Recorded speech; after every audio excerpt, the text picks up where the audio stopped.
ডিসেম্বরের মধ্যে জাতীয় গ্রিডে যোগ হবে পটুয়াখালীর কলাপাড়ার ১৩২০ মেগাওয়াট তাপবিদ্যুৎ কেন্দ্র। দুটি ইউনিটের প্রতিটি থেকে পাওয়া যাবে ৬৬০ মেগাওয়াট বিদ্যুৎ। এরই মধ্যে প্রকল্পের ৮৫% কাজ শেষ হয়েছে। চলছে শেষ পর্যায়ের টেস্টিং ও কমিশনিং। এখন জন্ম সনদ দিয়ে খোলো বিকাশ স্টুডেন্ট অ্যাকাউন্ট। নিজের বিকাশ নিজে কর।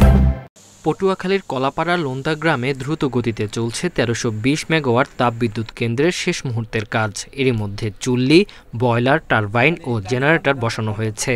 বয়লারে করা হয়েছে ফায়ারিংও। ২০১৯ সালে শুরু হওয়া ২৭,০০০ কোটি টাকার প্রকল্পটির ৮৫% কাজই সম্পূর্ণ।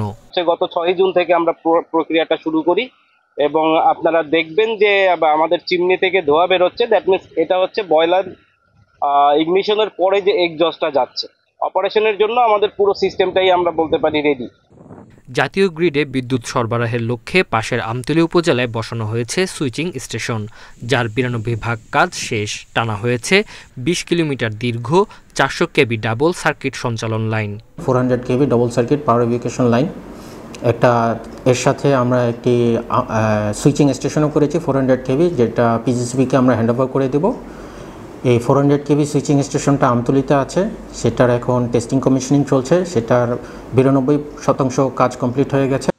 জুলাই মাসে ব্যাকফিট পাওয়ার পেলে সেপ্টেম্বরে প্রথম ইউনিট ও ডিসেম্বরে দ্বিতীয় ইউনিট থেকে জাতীয় গ্রিডে বিদ্যুৎ যোগ করতে পারবে প্রকল্পটি।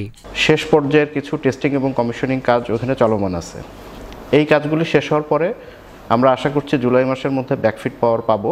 এই বছরের সেপ্টেম্বর মাসে আমরা আমাদের প্রথম ইউনিট থেকে ৬৬০ মেগাওয়াট বিদ্যুৎ জাতীয় গ্রিডে সংযুক্ত করতে পারবো বলে আশা রাখি। প্রকল্পটি বর্তমানে ৪,০০০ বাঙালি ও ১,৫০০ চাইনিজ শ্রমিক কাজ করছেন। Independent news.